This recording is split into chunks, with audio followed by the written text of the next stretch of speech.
நேர்களுக்கு வணக்கம்.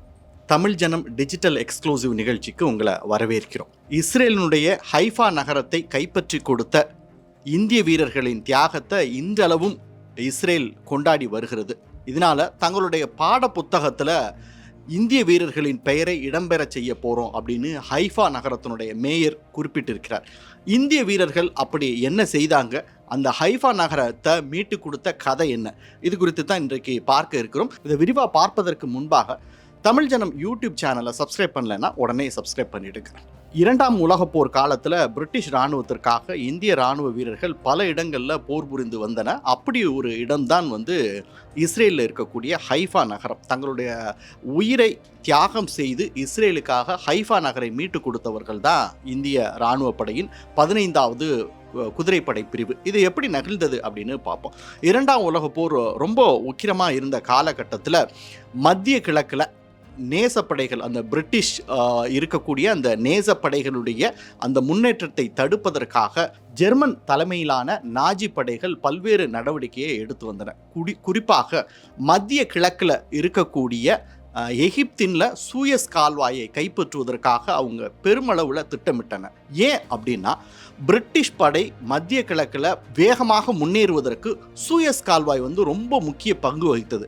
அந்த சூயஸ் கால்வாய் வழியாகத்தான் பிரிட்டிஷாருக்கு உணவு விநியோகம், ஆயுத விநியோகம் எல்லாமே நடைபெற்று கொண்டிருந்தது. அப்போ அந்த சூயஸ் கால்வாயை எப்படியாவது கைப்பற்றணும் அப்படின்னு திட்டமிட்டாங்க. அதற்காக துருக்கியை சேர்ந்த ஓட்டமன் பேரரசு ஜெர்மன் படைகளோடு இணைந்து எகிப்தை நோக்கி விரைகிறாங்க.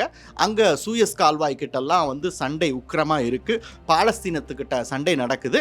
அதை ஒட்டியே இருக்கக்கூடிய இஸ்ரேலினுடைய ஹைஃபா நகர்லையும் சண்டை நடக்குது.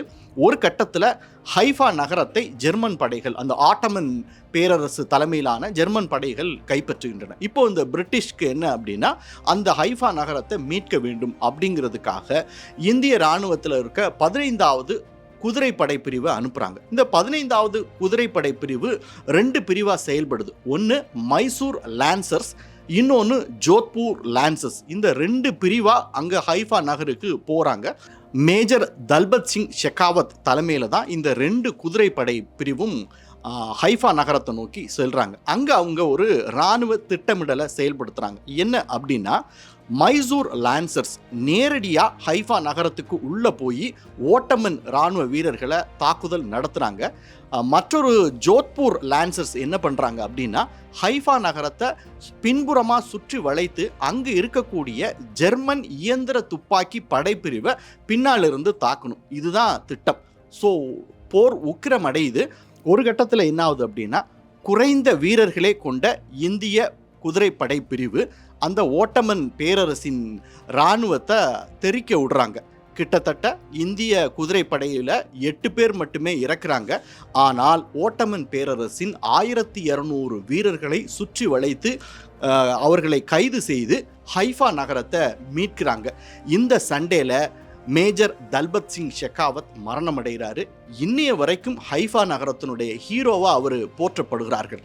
இந்திய இராணுவத்தோட தியாகத்தை இப்போவும் இஸ்ரேல் மக்கள் தினமும் நினைத்து போற்றுகிறார்கள். அதனால தான் இப்போது அண்மையில் 107வது ஹைஃபா நினைவு தினம் கொண்டாடப்பட்டது. அந்த நினைவு தினத்தில் தான் ஹைஃபா நகரத்தினுடைய மேயர் என்ன சொல்கிறார் அப்படின்னா, நாங்கள் இந்திய வீரர்களுடைய தியாகத்தை மெச்சுறோம், அவர்களை வாழ்நாள் முழுவதும் மறக்க மாட்டோம். அவங்க இல்லைன்னா இன்னைக்கு எங்களுக்கு இந்த ஹைஃபா நகரம் கிடைச்சிருக்காது. அதனால் எங்கள் குழந்தைகளுடைய எல்லா பள்ளி பாட புத்தகத்திலையும் நாங்கள் இந்திய வீரர்களுடைய தியாகத்தை இடம்பெற செய்வோம் அப்படின்னு சொல்லியிருக்காரு.